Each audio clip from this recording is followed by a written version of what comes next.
تو بہرحال اب یہ سمجھ لو کہ زمرد کی امریت مستحکم کی کیا تشریح کرو گے. آپ لکھو گے کہ بیگم اختر ریاض الدین کے مطابق چاروں جانب اس قدر سبزہ تھا کہ لگتا تھا جیسے زمرد پتھر ہر طرف بچھا ہوا ہو.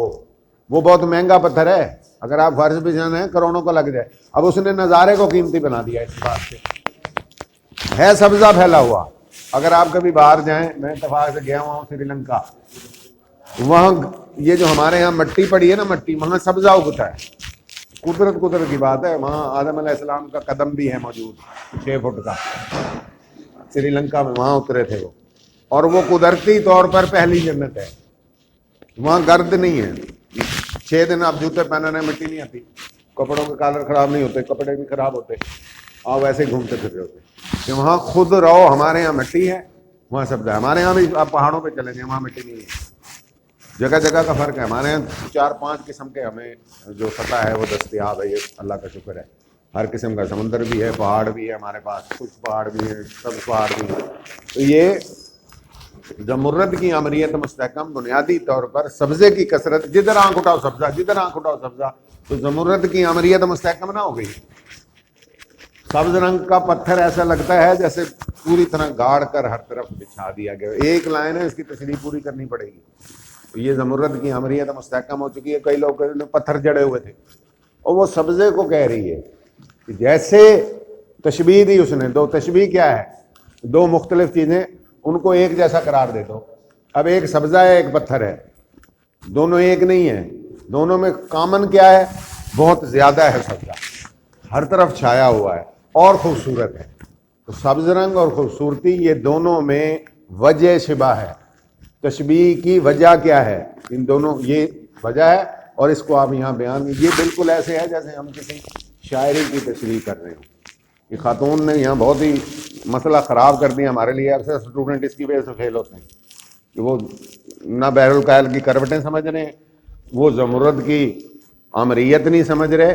صرف سبزے، سمندر اور سبزہ دونوں چیزیں وہاں موجود ہیں. اب اس کے لیے وہ نئے نئے لفظ لا رہی ہے، اور کچھ نہیں ہے. ذہن میں بٹھا لو، وہ کہاں گئی ہے؟ سمندر پہ. جہاں ادھر سمندر ہے، ادھر جہاں نظر ڈالو کیا چیز ہے؟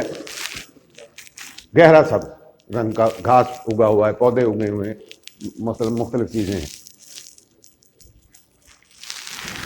تا حد نظر سبزہ ہی سبزہ. یوں احساس ہوا کہ جزیرے اوہوا میں کوہنا مشق کائنات نئے سرے سے شباب پر آئی ہے. پھر مسئلہ کشمیر کھڑا کر دیا اس نے. 3 جملے آئے ہیں ابھی تک، اور تینوں کی تشریح گہری ہے. کوہنا مشق کو بہت پرانی، جو قدیم ہو.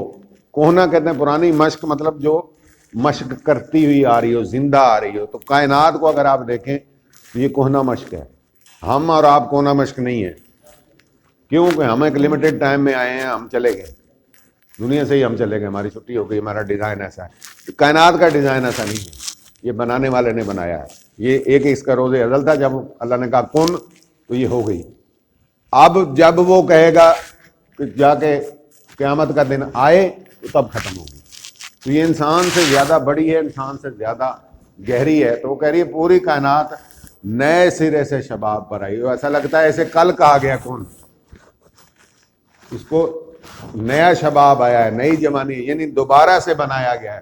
کائنات کا شباب کیا ہو سکتا ہے؟ اس کا دوبارہ سے بنانا. تو دوبارہ سے اس کو بنایا گیا ہے. ایسے لگتا ہے جیسے ابھی کائنات تازہ تازہ وجود میں آئی ہے. اس کی ایک وجہ یہ بھی ہوتی ہے کہ پاکستانی جب جاتا ہے کہیں بھی، آپ دیکھ لیں، آپ کا مشاہدہ ہوگا، آپ موٹر سائیکل کھڑی کریں، گاڑی کھڑی کریں، جوتے رکھ دیں، خود پھریں، گھومیں، مٹی ہو جائیں گے آپ. گرد کی کثرت ہے ہمارے ہاں. تو جب آپ ایسی جگہ پہ جاتے ہیں جہاں ہے ہی نہیں تو سرپرائز ہو جاتے ہیں، یہ کیا جگہ ہے. میں تو سالہ سال آدھی رہا ہوں کہ بس یہ ایک دن میں نے چھوڑا نہیں، چاہے گھر کا فرش ہے، چاہے کچھ بھی ہے، ہر جگہ میرے ارد گرد میں مٹی ہی مٹی ہے. تو جب ایسی جگہ پر وہ خاتون گئی تو تبھی اس کو یہ تشبیہیں سوچ رہی ہیں. تو وہ بڑی حیران ہوئی ہے، اور بڑا اس نے انجوائے کیا ہے کہ دنیا میں یہ ایسی بھی جگہیں ہیں اور جہاں بالکل ہی مٹی کا نام و نشان نہیں ہے. اب وہ نئی نئی تشبیہیں لا رہی ہے. کائنات نئے سرے سے نئے شباب پر آئی ہے، نئی بنی ہے، یعنی ابھی اس پر گرد آلود مٹی نہیں چڑھی. تو یہ وہاں بہت ہی خوبصورت جگہ ہے جس کی عکاسی اس نے اور بھی خوبصورت کر دی ہے اور تشبیہوں سے کی ہے۔ اس کے ننھے رقبے میں فطرت کا ہر رنگ ہر انگ پایا جاتا ہے۔ سمندر یہاں عمیق تر ہوتا چلا گیا ہے اور گہرا ہو گیا ہے۔ ایک تو سمندر پہلے ہی گہرا ہوتا ہے، یہاں اور گہرا ہو گیا ہے۔ یہ جنوبی یورپ کے آبی کناروں سے زیادہ نیلا اور چمکیلا ہے۔ یہ یورپ میں بھی گھومی ہوئی ہے، وہاں جو سمندر کے کنارے ہیں وہ ہلکے نیلے ہیں، یہ زیادہ گہرا ہے۔ ڈارک بلو شیڈ، سمندر کے بڑے شیڈ ہیں، اس میں ایک بلیک سی بھی ہے، کالا پانی بھی ہے اس میں، اور جہاں دو دریا ملتے ہیں جو قرآن مجید میں آیا تھا، اور مکس یہی تو اللہ کی قدرت ہے۔ اللہ نے ایک نشانی رکھی اپنی جگہ جگہ تاکہ لوگ سمجھیں کہ کب کتاب میں آیا، کب کی کتاب ہے، اور ڈسکور کب ہوا، کافی عرصہ بعد جا کے۔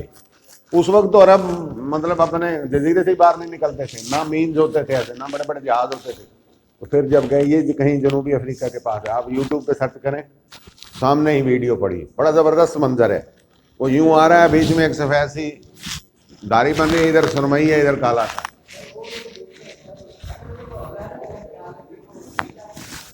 کیسے مل جاتے ہیں؟ 2 ڈبے نکال لیں، ہاں تو پھر وہ مکس ہو جائیں گے۔ یہ تو ہے تو پانی، دیکھو نا اللہ کا زندہ معجزہ ہے کہ آپ جو مرضی ٹیسٹ کر لیں، ہے وہ پانی، اور ادھر والا سمندر کا سارا شیڈ وہی ہے، ادھر کا سارا شیڈ، پتہ نہیں کون سی طاقت ہے جس نے روکا ہوا۔ یہی تو قدرت ہے۔ پھر قدرت وہ ہے جو ہماری عقل میں نہ آئے۔ عقل میں ہم ایک دوسرے کی آتے ہیں، ہم میں سے کوئی خالق نہیں ہے، یہ ثبوت ہے۔ تو جو سمجھ نہ آئے خالق وہ ہوگا، جو سمجھ آ گیا پھر وہ خالق نہیں ہے، کیونکہ ہم کم عقل ہیں، ہم کام کی چیزوں پر غور نہیں کرتے۔ اب یہی بہت بڑی نشانی ہے، کیسے ہو گیا؟ اب اس کا سوال ہی نشانی ہے کہ خدا موجود ہے، اس نے کیا ہے، ہم اور آپ نہیں کر سکتے۔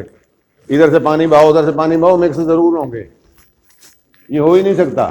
وہ ایک نیلا ہو، ایک پیلا ہو، ایک لال ہو، ایک جو مرضی ہو، واپس انٹر مکس ہو جائیں گے۔ دنیا کا مشاہدہ ہے، یہاں میز پہ بے شک آپ ٹرائی کر لو، تھوڑے تھوڑے رنگ کا پانی، کبھی نہیں ہوگا کہ وہ مکس نہ، وہاں نہیں ہو رہے، تو یہ اللہ ہے، یہ قدرت کی نشانی ہے۔